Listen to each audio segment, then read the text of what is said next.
4. Hello, everyone. Welcome to another episode of Sree's daily global COVID-19 show. I'm Sree Sreenivasan. Thank you so much for being here. It's my honor to convene this daily conversation around various aspects of COVID-19. It's Sunday night, which means it's positivity night around here, but positivity with a asterisk. On Sunday nights, we try to keep things generally positive despite every rotten thing going on. We interview generally upbeat, purposeful people who can get us ready for the week. We're always looking for guest ideas. Email us, sree@sree.net. Today is episode 222. That's right, 222 episodes in 222 days. And we have a special episode for you. Our guests for our positivity episode are Kavi Ladnier and Rehana Lew Mirza. And they are here. They'll be with us in just a few minutes. Kavi is an actor and Rehana is the Richard Rodgers-winning playwright. You can find Kavi at Kavi Ladnier and Rehana is at Rehana Mirza. They're part of the team whose 2019 show Hatef is having a reunion. Live stream Saturday, October 24, 8 p.m. Eastern Time, available to stream until October 28. You can see where you can get tickets right on the screen, and we'll tell you more in the hour ahead. Hatef was described by the New York Times as smart, mouthy, and sexy. And you'll meet one of the actors and the playwright behind the play in just a minute.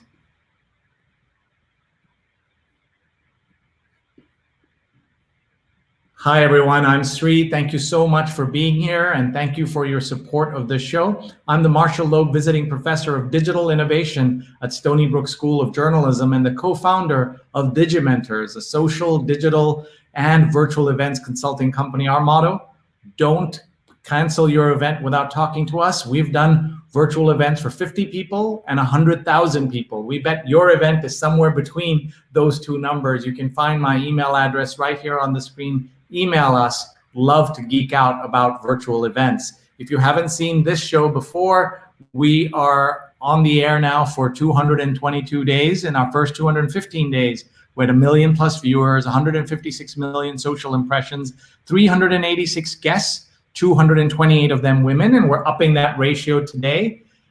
Guests from 68 cities and 20 countries, including the chief scientist of the World Health Organization. You can find our archives at youtube.com/Sreenet, and we're in partnership with Scroll Global and Scroll.in. We're able to do this because of our awesome sponsors, and we're able to do this because of our awesomer producers. Rose Horowitz is at Rose Horowitz 31, and Vandana Menon is Vandana_Menon on Twitter. Please follow both of them.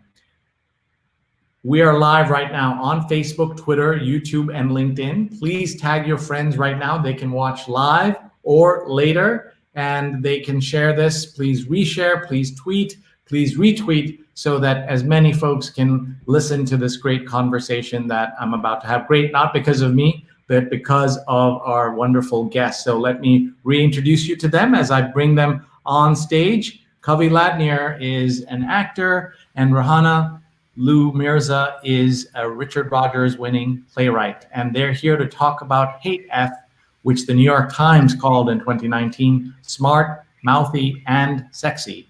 Welcome, please, to the stage, Rehana and Kavi. Hello.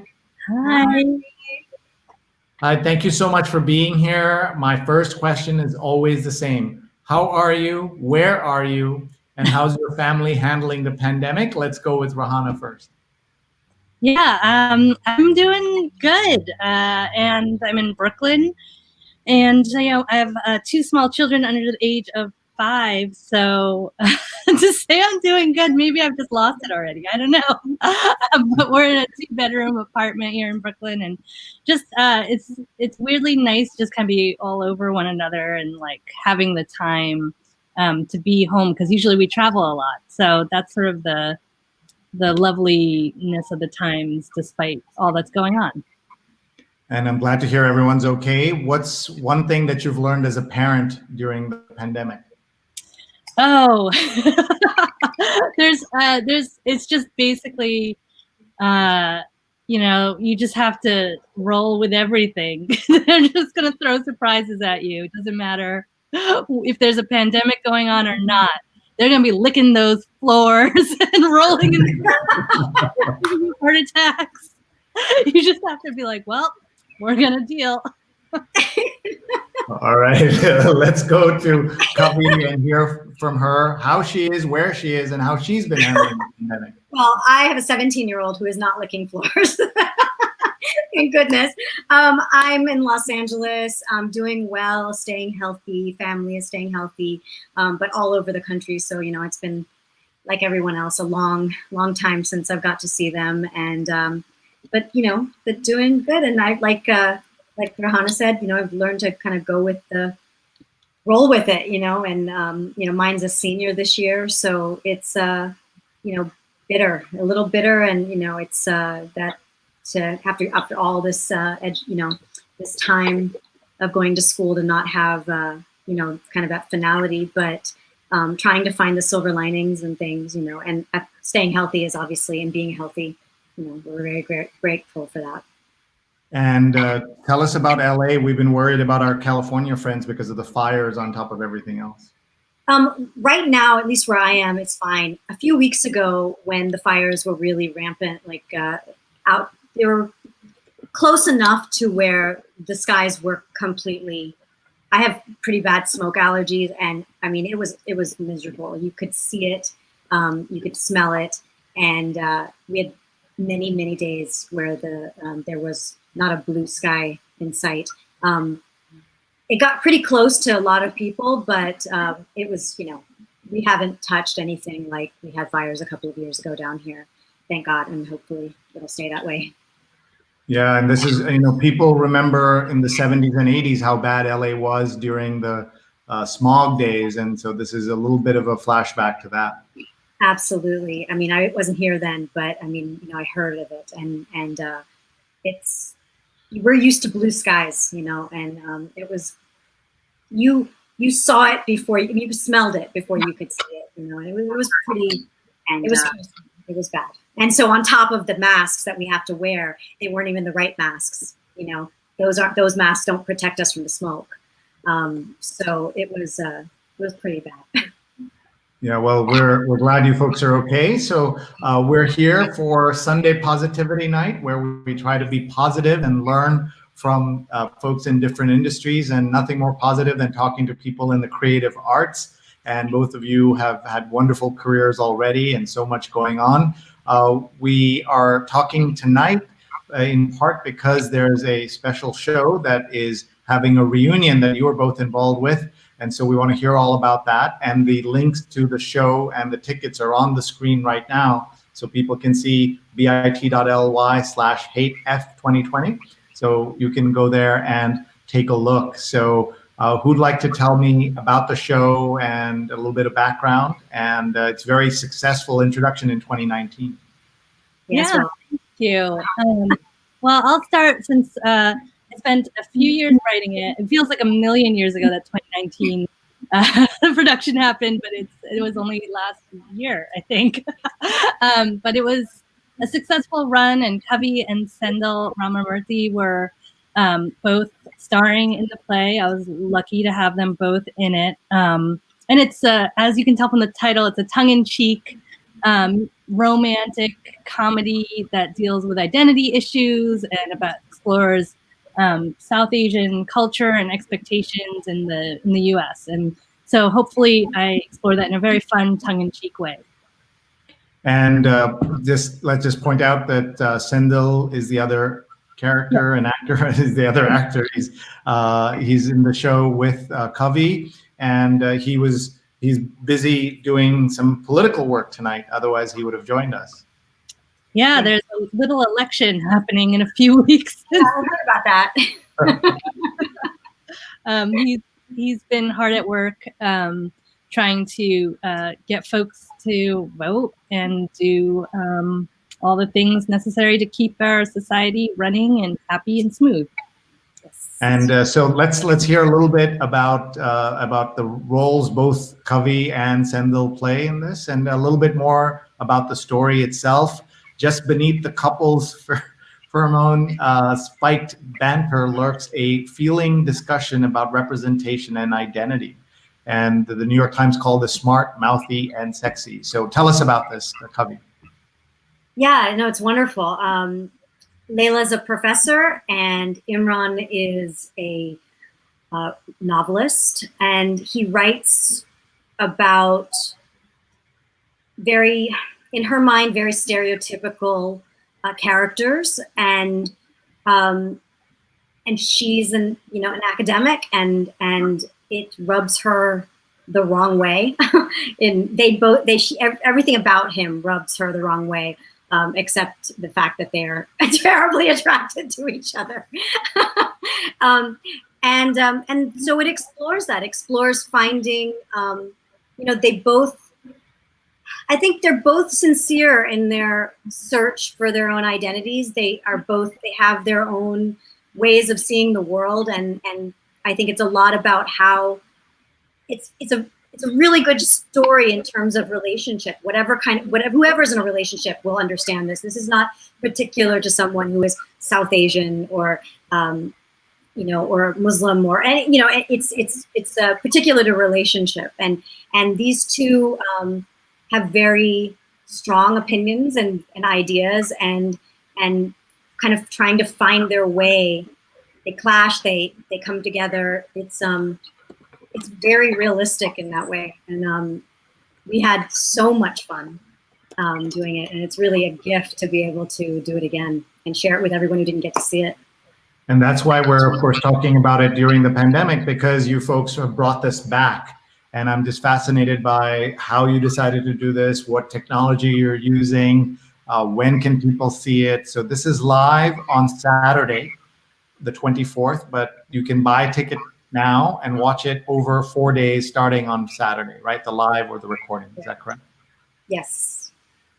Yeah, so I mean, it's interesting to go from a production to a Zoom style production of it, or Zoom reading of it. And I think what it shows is that everyone is just craving the arts. Like what the pandemic, to me in a positive way, has shown is how vital the arts are to our society and how much we need that as an outlet. And so what we really wanted to do was sort of bring this story back, because it's still so pertinent today. And so I think it's entertaining. I'm, of course, I'm biased, but I love watching something handle like just kind of their repartee and their fast-paced, chemistry with one another is really great to watch. And so what's been really interesting is translating that from the production, where you're all in a theater together, watching this experience, to a Zoom experience where they're, reading off the script. But I think it actually works so interestingly.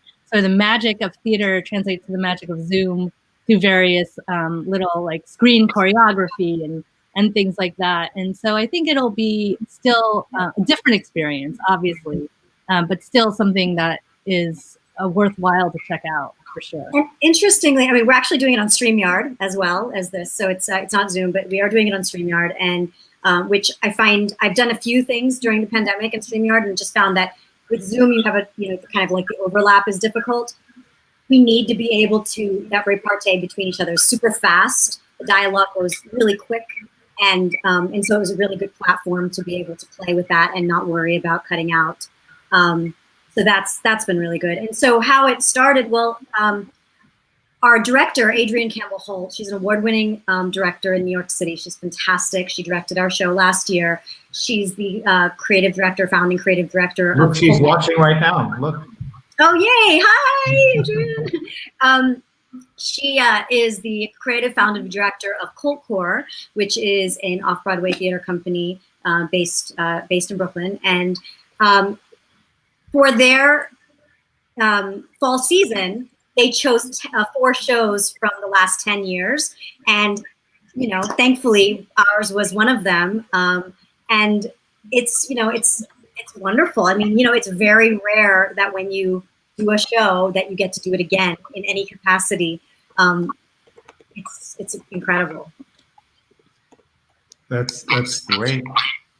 And what about the backstory here, Rehana? Do you want to just walk us through how you came upon the story idea and how you were able to put it all together? Yeah, I think for me, I was pretty distraught about the state of representation in media for South Asians and for Muslim Americans. And so for me, I was thinking about what's a way to look at this that's not heavy-handed. What's something that would resonate amongst people. And I realized that, like, actually, when my husband and I got married, or before we got married, when we first met, one of our earliest conversations was sort of a fight about representation, where he was like, "Oh, I can just write any play, and it should be fine, and Asian people will probably get cast." And I'm like, "Are you kidding me? You know the world we live in? Like, I'm not gonna get cast. You have to specify it, and like, you're erasing identity." And so this was sort of a conversation that we've had that has evolved over time. And so then I thought, well, what if there was a professor, a social activist type professor who meets a novelist who's sort of parlaying in stereotypes that we've all seen before of South Asians as terrorists, or as Muslim women as like virginal whores, or so to speak. And so how do you reconcile that sort of different life philosophies? And it's interesting that like a lot of the conversation in the nation too is like, how do you reconcile very different points of view? And so that's sort of where I sort of started going with it. Well, that's great. Let's take a look at the New York Times review last year. This is Sendil as Imran and Kavi as Layla in the off-Broadway play. And the review says, when Muslim identity gets tangled in the sheets. And they praised this show and called it, smart, mouthy, and sexy, and said other nice things about this. How important was the timing of this, being able to do this at a time when, thanks to Donald Trump, so much attention was being paid to Muslims in this country? I mean, stage every night. So you should. What'd you say? You were on stage every night. So so important. So important because the stereotypes become so dangerous. I mean, not to become, they are dangerous, and not only dangerous in a global kind of way, but in a intimate, internal way for individuals. It's just like, what I loved about this play is that as a brown woman, I got to play a real character who had a life start to finish, like this journey that we don't all get, I mean, things are changing, of course, and, there are more roles today than there were, when I started, for sure.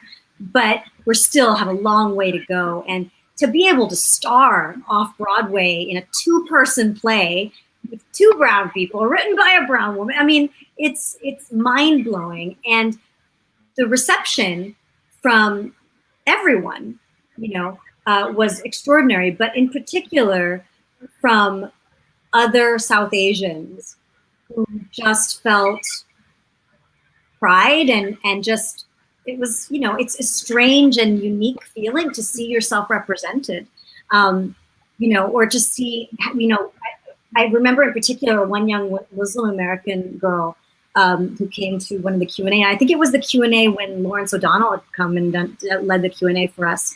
And she, okay, so the play is about, 2 Muslim, South Indian characters, and she felt, I don't know, what's the word I'm looking for? I mean, she felt seen, she felt seen. And if we can do that with our art, if we can, then, what a gift, so it's very important. It's very important that not only that it exists, but that we keep providing places for these kind of productions to be. It can't be a one-off. There could be, 10 plays written by, playwrights, but how many of those plays are written by playwrights of color, representing, their unique stories? And Rehana did such a wonderful job, but it wasn't just the story that would resonate with someone from South Asia. I mean, we're American, and so it would resonate with anyone, and it did. And I think, audiences really, really enjoyed it. I mean, well, let's take a look. Go ahead, please. No, I mean, it's interesting that audiences all took away something different from it. I had one woman turn to me who was not South Asian or Muslim American. She said about you, Kavi. She goes, "Wow, she looks just like Ilhan Omar." And I was like, "Oh, I take that as a huge compliment." Yeah, but it's very. I think it's interesting with this play that, as people watch it, they take away, what their life experience is, and they start to think about that. Yeah, sorry, Sree, go ahead. No, that's there's something going on there when she's making that. So we'll take it in the best possible light, and we're going to play the trailer for that. Yes, exactly. So let's listen to this trailer. We'll watch this trailer, and then we'll come back in a minute. Did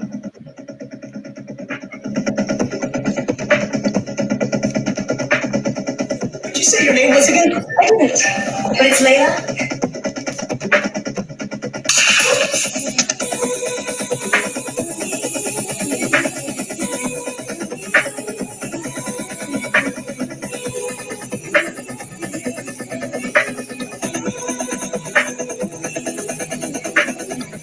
So easy to critique, isn't it?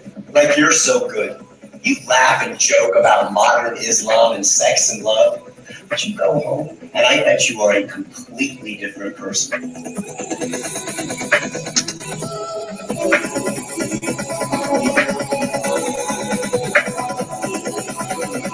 not your talent that has gotten you all of this, Imran. It never has been. Only white people have the luxury to complain. Not people like you and me. We've never had that right.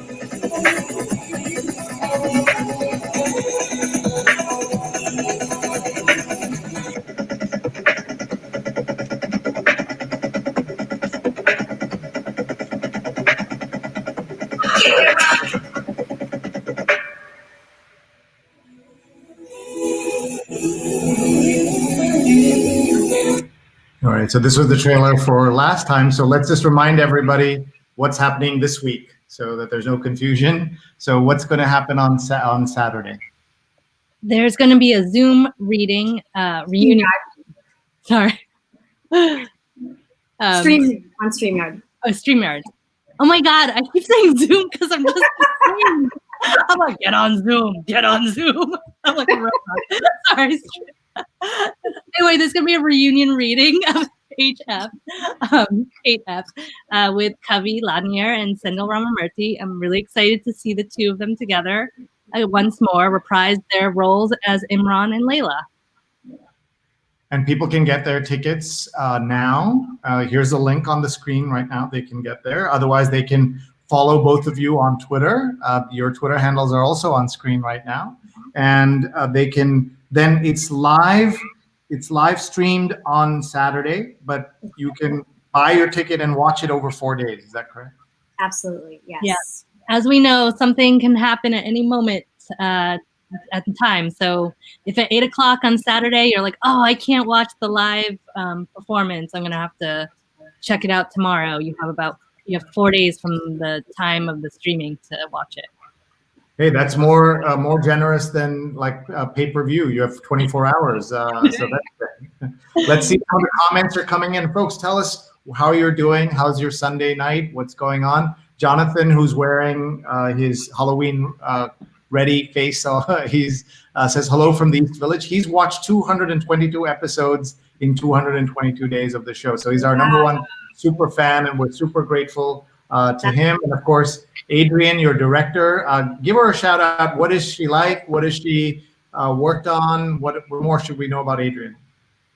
Oh, you want to start? Yeah, Adrian's amazing. She runs Cult Core. She directs new plays and musicals. I believe she's working on a Disney cruise show right now with a director of another one of my plays. But I might be spreading lies so that Adrian will chime in. She's fantastic to work with. Just very smart. Gets the the wordiness of my play in terms of like the pacing and the humor and the dialogue. So I loved working with her. And how did you two hook up? So I was a Cult Core resident, I believe. I was brought into them through the managing director at the time. I'd gone on a trip with Amy, who for another project to the border to just check out border towns, and then got kind of roped in through that. Oh, that's really great.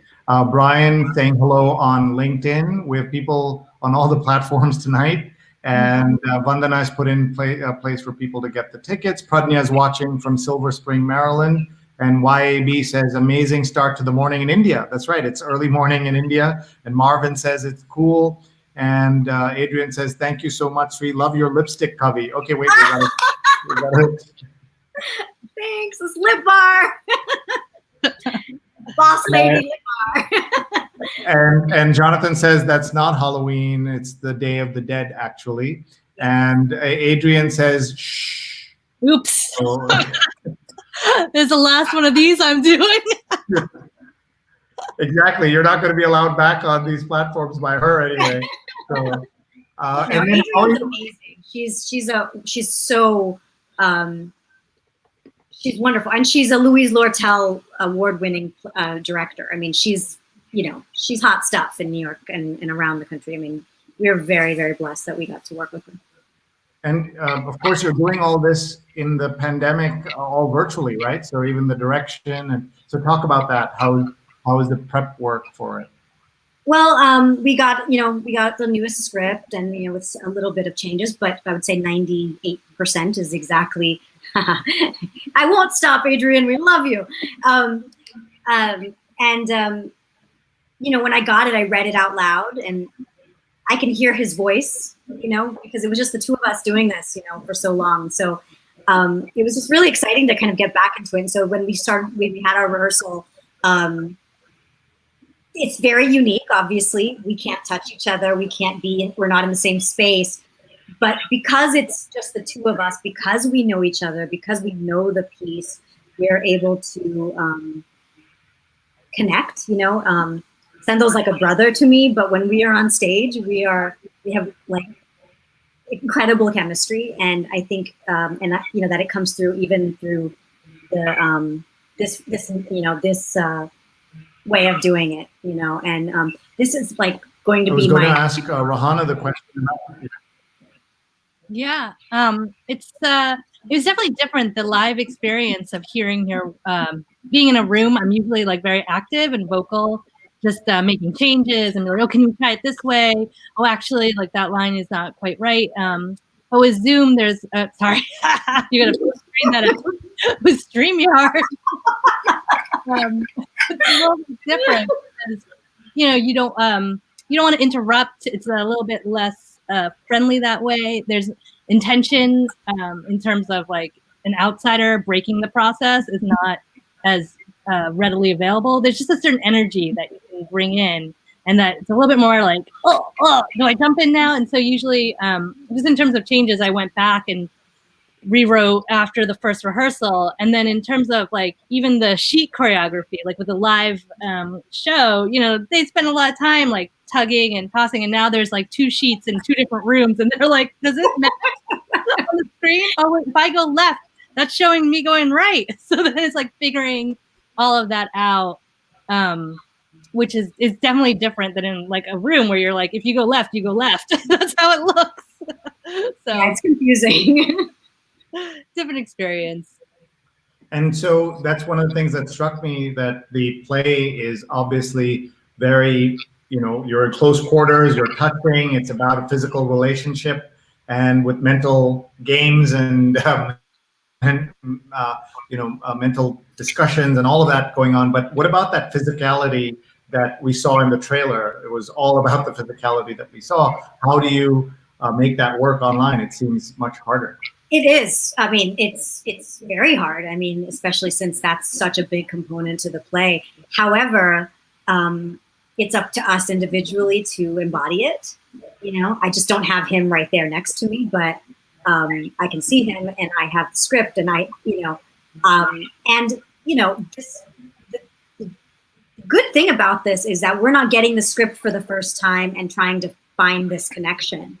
We've done this show, we've lived these characters, we created these characters. And so that helps a lot, and so a lot of that sheet acting that we need to do, I have to do on my end and he has to do it on his, and hopefully everyone will buy it, because it's so, the dialogue, I think it's not just about the two of us, you're drawn in by the words and the way they use the words. It's part of their relationship. They love language and the way they go at each other. And I think the combination of it, it will never replace what that intimacy of being on stage is, of course, but the show must go on. We must we must continue no matter what until we can get back in those theaters.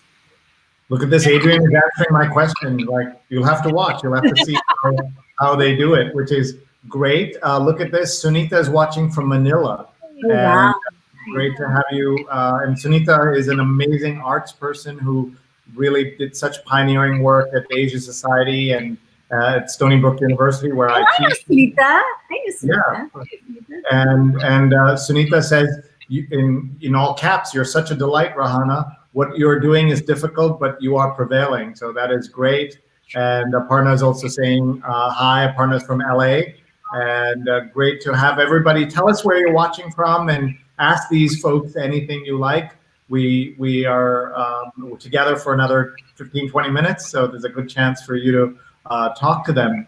I want to hear each of your journeys in the pandemic in terms of trying to make art.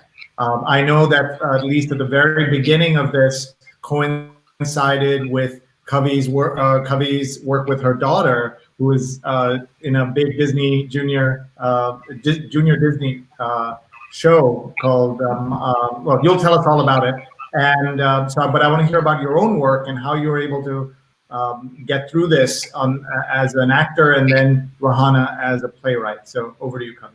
Yeah, so I shot a short film in January and was in pre-production for another short film when the pandemic happened. In the middle of that, we went to New York. My daughter is Kavi Ladnier, and she is Mira in Disney Junior's Mira Royal Detective, and which premiered during the pandemic. But she had the premiere the weekend before we had lockdown.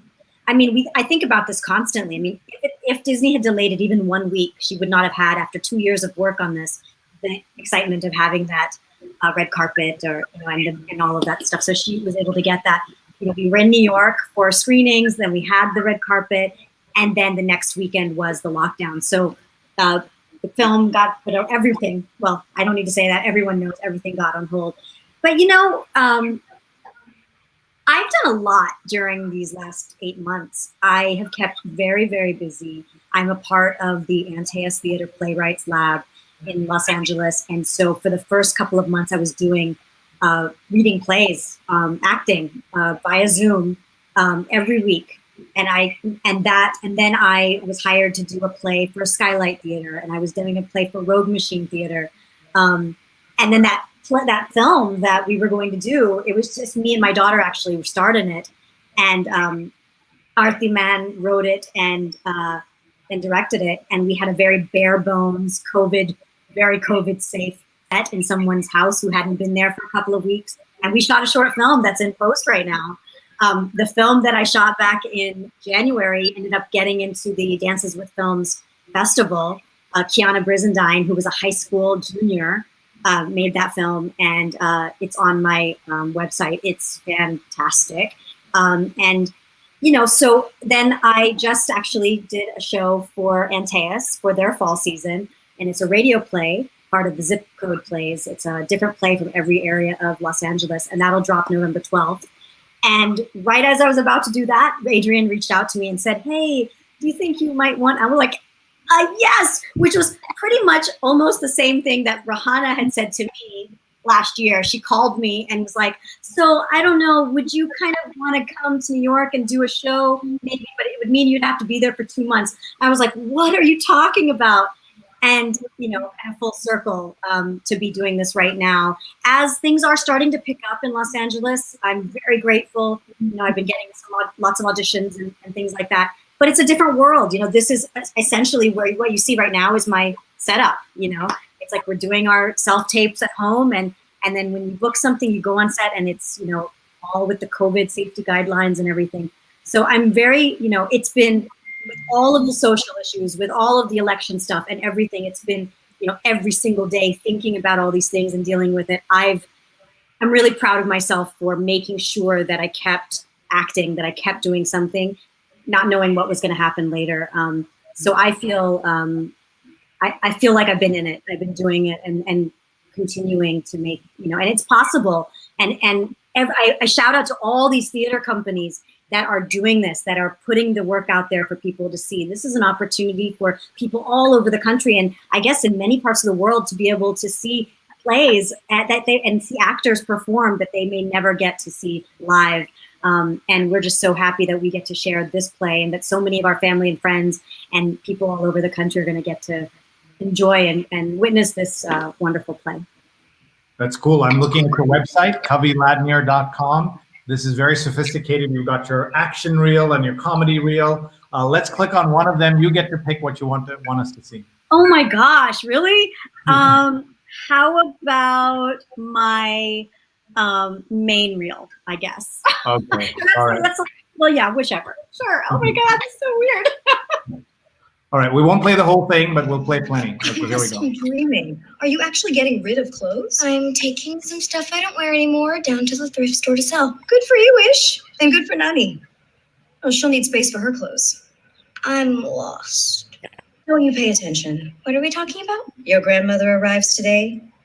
She's moving in with us, which means... I need to make room in the extra bedroom. It's no longer called the extra bedroom or Isha's walk-in closet.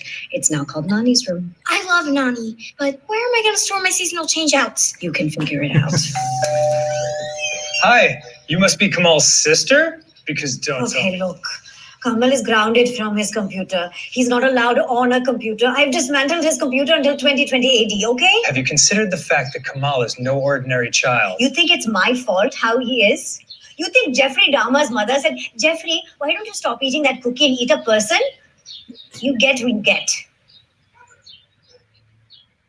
Are you guys with the small penis people? What? The micro penis support group. I told your guy, that, what do you call it, the moderator? Kamal is sorry for hacking you. It won't happen again because he has no computer. Good enough. Okay?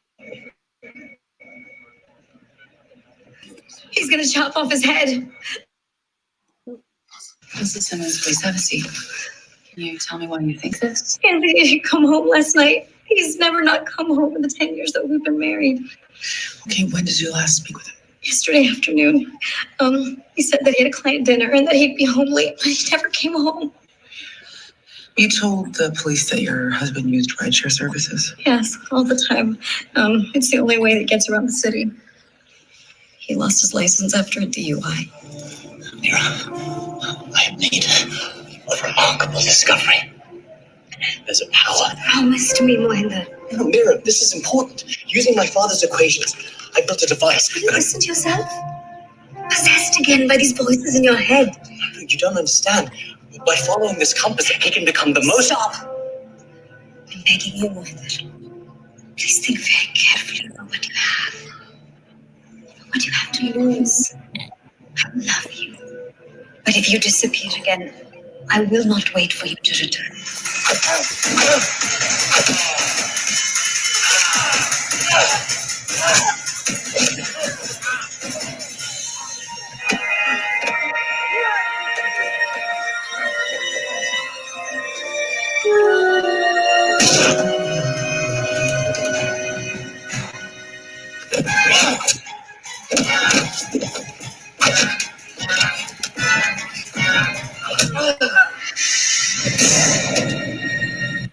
All right, that was it suddenly turned into the action reel right there. So, what's that like to see yourself after? I presume you haven't seen some of those scenes in a little bit. Well, I actually just redid my site. It's more of the fact that I just realized that so many people just saw it. But no, I mean, I'm really grateful to have had so many different opportunities. That last scene is a movie that I produced. It's on Amazon and Tubi right now. It's called Boris and the Bomb. I am one of the stars of it also, and my daughter's in it, and it's a phenomenal cast. It's directed by David Cron Miller.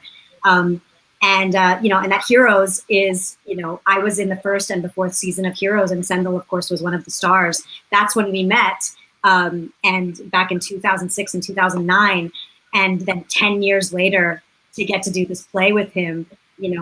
There was obviously some chemistry, but we didn't get to spend a lot of time acting together. I was, a recurring guest star. He was a series regular. This is a totally different thing. It's just the two of us on stage.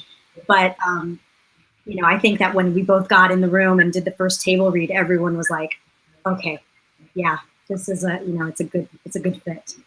This is going to work, right? Okay, Rehana, let's talk about, before we do that, Kavi, just tell us how you got started in acting as well. Like, how did you decide this is what you wanted to do? Yeah, so I'll be quick. It's when I was 5 years old. So I came to the U.S. when I was 8 months old.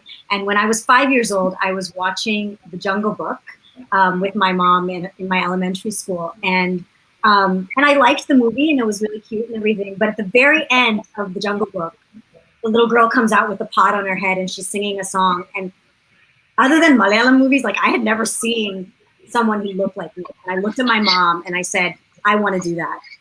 And it just, that was it. 5 years old, I knew what I want to do. And, the funny craziness about that is this many decades later, my daughter is that, she is the Disney, South Asian girl on the Disney show, it's kind of phenomenal. But my career, started then at age 5. I started acting on stage at 6 and eventually went to NYU and started working professionally. Oh, I love her so much. She really was my inspiration. So much. Oh my gosh, it makes me want to cry. And then I started working my senior year. I did a show at Yale Rep, and a little brown girl in the mid-90s probably shouldn't have been working as much as I did, but I am so grateful for the career I have, and life has taken me in many ways, but I've stayed very steadfast with my career, and I'm so excited for what else is to come. Well, I should just say, you don't know this, but this version of The Jungle Book is my favorite movie of all time when I'm asked to make lists.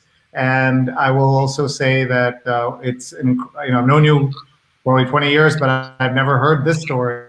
Yeah.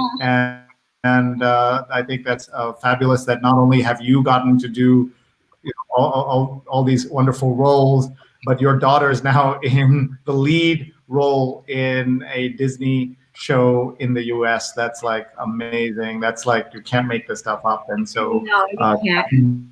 And she and I got to do an episode, there's a clip of me and her doing it together. I got to do one episode of the show, and it's just so special because you can see the animated characters. We're not related, but I play Mrs. Tandon and she's Mira, but Mira's helping me find something that was missing. And it's just like, oh my God, I still, every time I watch it, I'm like, that's my kid, and she's phenomenal, and she's a fantastic talent. That's really special. And that show is called Mira Royal Detective. So everybody check that out. And let's talk to Rehana about what she's been doing during the pandemic, and then we'll talk about her career as well. So go ahead, Rehana. Yeah. It's, in March when everything started getting shut down, I was actually supposed to have another production of Hatef at the Roundhouse Theater outside of DC in Bethesda. And that eventually got canceled. It was supposed to be in the spring, summer. And then after that cancellation, we were also supposed to go to Goodspeed to workshop our musical, which is called Bangin' It. It's about intercollegiate Bhangra, about a biracial girl, Mary, who gets kicked off of her Bhangra team and forms a ragtag team of her own. And so that was supposed to have a series of development, workshop productions in the summer, followed by production at La Jolla and McCarter. And so, I think as with a lot of theater people, we've been sort of watching as it gets delayed and delayed, and the cases go up, and sort of like dominoes, all of the things we had lined up for it start falling. And we all start to realize we might need to figure out what we're going to be doing. And a lot of these online work, a lot of our workshopping has shifted to online. I wrote a new play and heard that read online with actors. There's Banging It. Lovely dance, and we're supposed to do dance workshops, but obviously with everyone sweating all over each other, that would be a bad idea right now. And so we're just trying to figure out, waiting. But what we do know is that for Banging It in particular, that when everything reopens again, it will be the show, the joy that people need right now. Bhangra in general is so joyous, and what we really wanted to put in the show is all of that joy. And so trying to find that joy and keep working on it during that time period now, between us, like between the whole creative team, has been really interesting. And obviously, so let's play that if this is okay. Can I play this video? And I love the name, by the way, Banging It for Bhangra. Banging It, I guess, is the... Yeah, in the UK, that'll be the name. And look at that, book by Rehana Lew Mirza and Mike Lew. This is great. So tell us about Mike. Yes, that's my husband. He's my +1 on all my projects. And he's in the living room right now? Yeah, he is. I could probably tilt it a little bit, but he says no. I hear him protesting. Oh, let's play a little bit about this. Set this up. This is a trailer or what? What is this exactly? So we did a dance workshop of Banging It last year, and with Rujita Vaidya, our choreographer, and our composer, and Deep Singh, who percussions and music arrangement and some composition on some songs, with Amy Anders Corcoran, who's directed it. And so we just took a couple of songs from the musical and sort of put it bare bones on its feet, sort of see how it would all work and what the story would be around it. And so this is sort of like the trailer to the process of Springboard, which is what it is called. And this is like based on the Bhangra competitions that are big in all the colleges in the US. Yeah. Okay. And just to understand, so the music and lyrics are by Sam Wilmot. You wrote the play, the book, meaning the story, correct? Yes. So it's actually based on a screenplay that I'd written when I was like a Bhangra junkie and going on the circuits and like watching all the colleges compete, and like I would trade writing lessons for housing and tickets to the show. So basically I got obsessed, and so I wrote that screenplay, and I based this, we all met and based it on that. All right, so let's take a look, folks. This is Banging It. Let's take a look.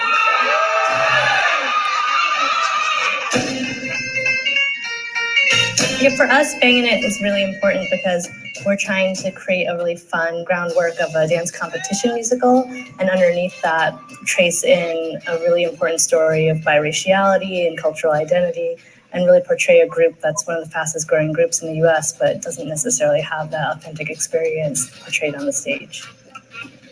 Amen. Banging It is the story of Mary, who is a biracial girl, half white, half Indian, who gets kicked off of the Bengal Tigers Bhangra team, and she and her roommates Mira drunkenly create a ragtag team of their own to trounce the Tigers at the national level.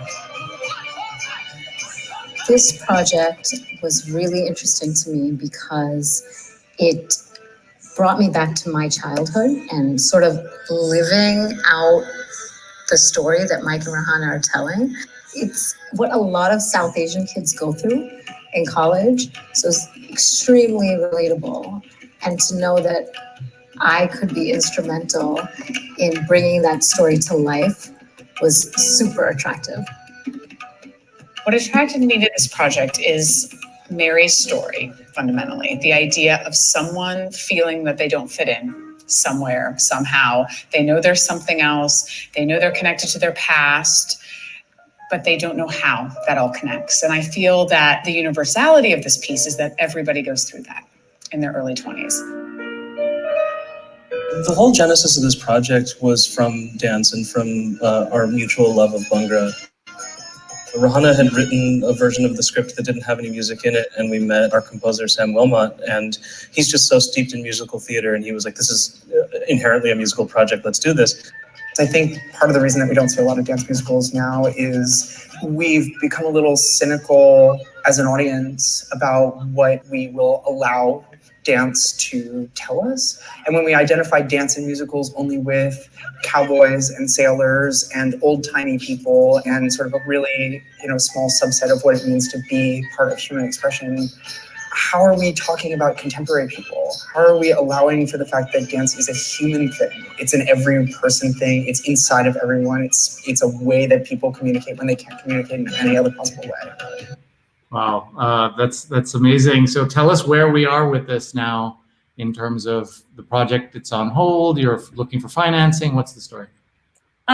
Well, we were supposed to go into rehearsals, I guess, like continuously since the summer, but La Jolla Playhouse in San Diego is still committed to producing it. It's just the dates keep getting rolled as Broadway rolls their dates as well. So, we're just hoping for for a day when we can all get together again. And maybe summer we'll be able to do a dance workshop is the goal. And Rouge actually lives in Mumbai. She moved, she left, I think in February after our last workshop. And so right now when we do Zooms, it's like Mumbai, San Diego, New York, wherever everyone is. And we just do it at 9 a.m. for 2 hours a day. And it's great. Your lyricist talked about a lot of the old-timey white musicals, but there's obviously also a lot of successful college-based dance, mostly African-American or Black music inspired shows. So talk about that. And Daryl asked, was this inspired at all by Pitch Perfect? Yeah, I love all dance competition shows. You go back to the 90s, 80s, any dance movie, I'll be like, it was inspired by that. It's anything and everything. We got our hands on. I remember watching Breakdancing 2, Electric Boogaloo or whatever. Inspired by that. Throw that in the mix. That's absolutely.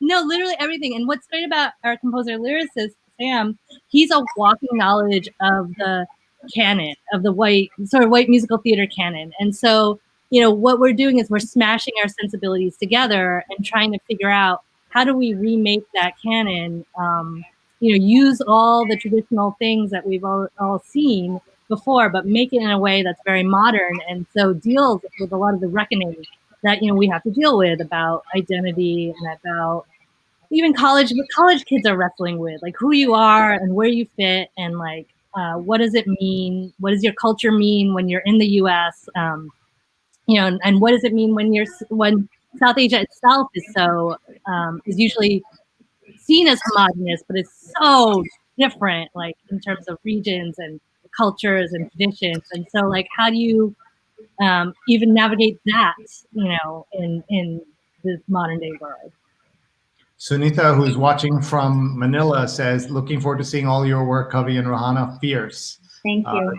Beautifully I put. saw the workshop after our play. When our play was just about to open, they did a workshop in New York. It's going to be incredible. It's fantastic. I love everything.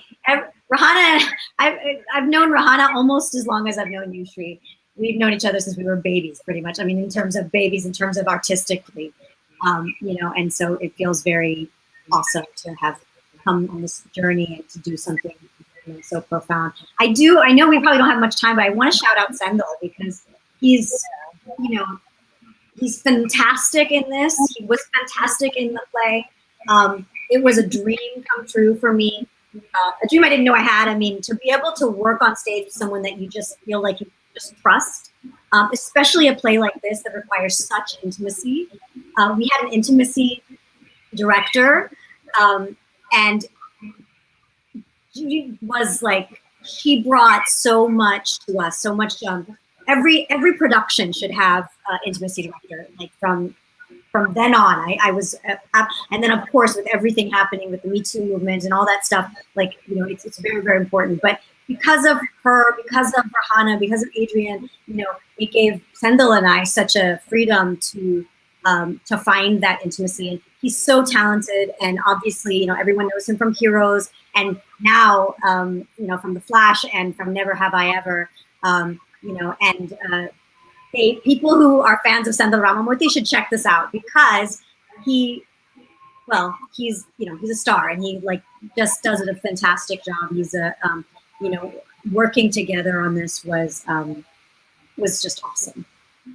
I'm hosting a event for the South Asian Council on Social Services this coming Thursday, and Sendhil and I are in a, you know, he's part of the lineup, and I'm seeing it. It's all recorded, and I can't tell you how excited people are that he's part of this, and that's part of his generosity, that he is giving his time to such a wonderful cause of you know, helping impoverished South Asians in New York City, and that's just a cool thing.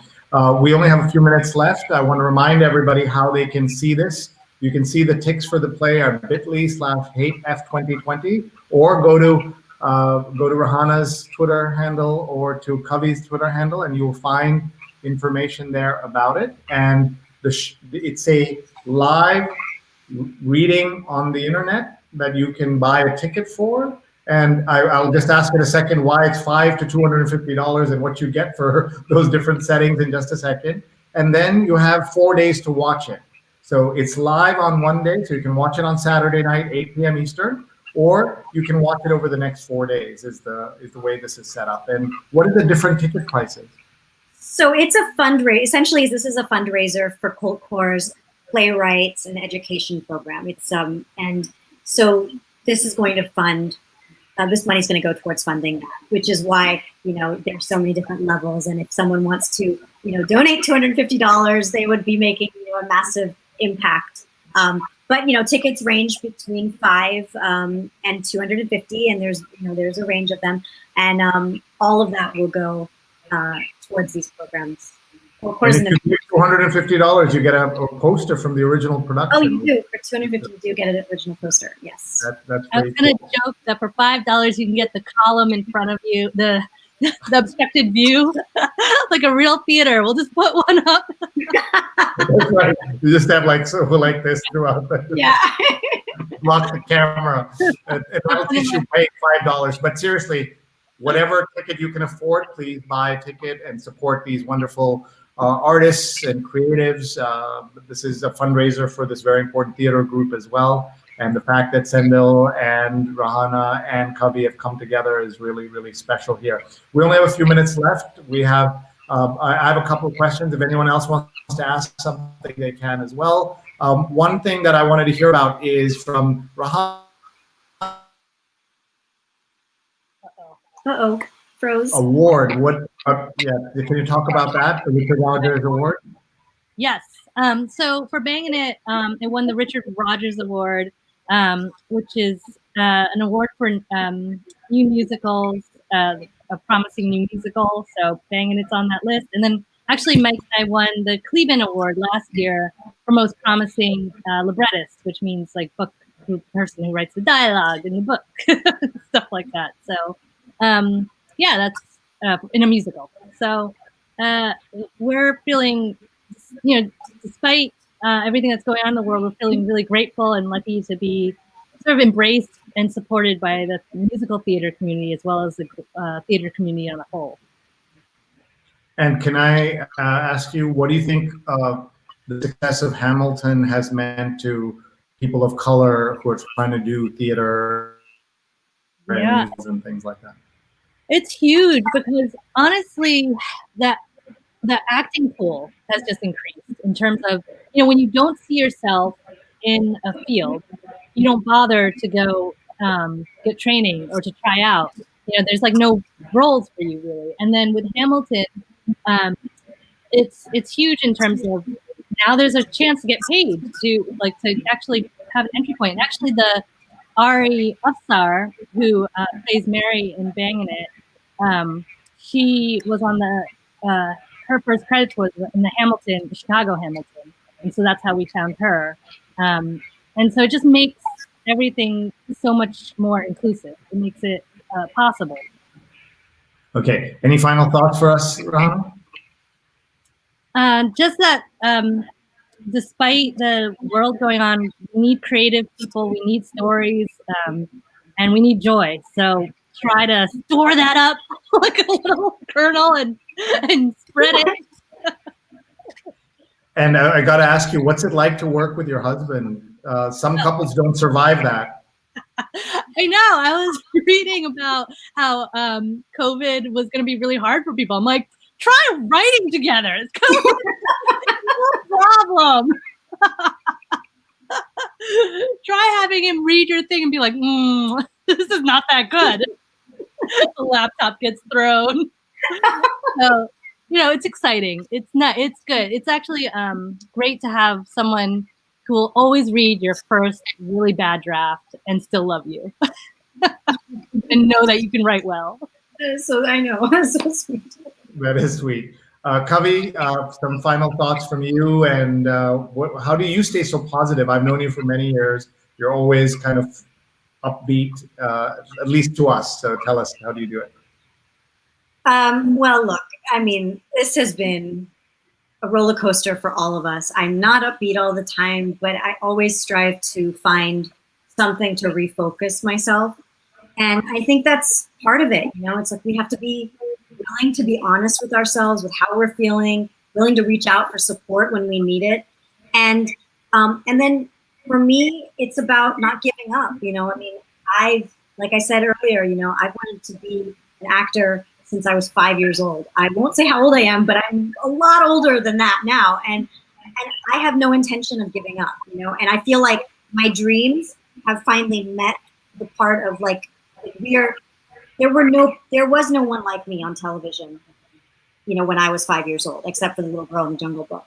And that's not the truth now, and to be a part of that and to be able to be part of creating that, I just, I hope that no matter who you are and no matter where you're from, you follow what it is you're passionate about and know that, you have a voice and you have something important to share with the world. And we want to hear it, and if you don't see it, then create it. Because I think that's the most important thing, that's what's got me start writing. That's what got me producing, and work begets work. So whether you're getting paid or not, we all want to get paid for our work. But if you're an artist, then you work because without it, it's like not being able to breathe. And then we hope we get to be, we not hope, we deserve to be paid for our work. And I think that's the shift, is that that's what we're going to see, and then my daughter's generation and generations that come from that are going to have an expectation that they'll be paid for their work, because there is no second guessing it and everything like that. And they have support of us saying, yes, you can do it. And so that's how I hope I've been to her and to other young people. And yeah, I'm just, like I said earlier, I'm excited for what's to come. And I know we're going to get through all of this. And, I pray that everyone stays healthy and then, come and enjoy it this weekend, and see some sexy time and some fun, really great dialogue. Rehana's a fantastic playwright. And we just, it's been a joy to be a part of this play. One observation and a question, really, Kavi. Now there are, as you said, other actresses and actors out there who have followed in your footsteps and others and have done so well. What about playwrights? Are there female playwrights that we should know about who are South Asian, Rehana? Who else is doing what you're doing? Absolutely. There's so many. But Naveen Bahar Chaudhry is a favorite playwright of mine. Madhuri Shaker, whose movie Evil Eye just came out on Prime, Amazon Prime, based off of her Audible commission. She's amazing. Mrinalini Kamak. There's just so many wonderful. Aditi. I'm like blanking. Kapil? But Aditi Kapil, I would say. I don't know. I'm all like, I put you on the spot, but it's just great to know there's so many names. No, Daryl says, hello, party people. Please buy a ticket for the Jahaji Sisters 2020 Women's Empowerment Summit I'm all in when it comes to women's empowerment, and I hope you are too. Of course, we all My are. sister-in-law is one of the co-founders of the Jahaji Sisters. So yes, go and do that and watch that. Wait, what is the Jahaji Sisters? I'm sorry, I don't know it. They're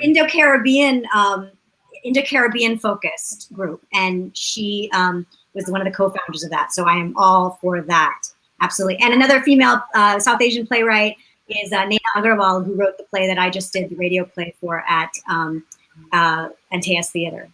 She's in LA. Fantastic. Well, we'll have to pause here, but I had such a great time on a Sunday and with all the rotten things happening in the world. Thank you to both of you for being here, for spending the time with us and enlightening us. And also we had so much fun at the same time. We had a good laugh on a Sunday night. Please follow at Kavi Ladnier and check out kaviladnier.com. And Rehana Mirza is at Rehana Mirza and RehanaMirza.com. So please check them out. And more importantly, urgently, check out the website with the tickets for bit.ly/HateF2020. So you can see the show again. It's live this coming Saturday at 8 p.m. Eastern, but you can watch it over the next 4 days. So you're not stuck on a Saturday night if you get to be out. That's great. Whatever you do, wear your masks, folks, and stay safe. And let's say goodbye to everybody. Thanks, folks.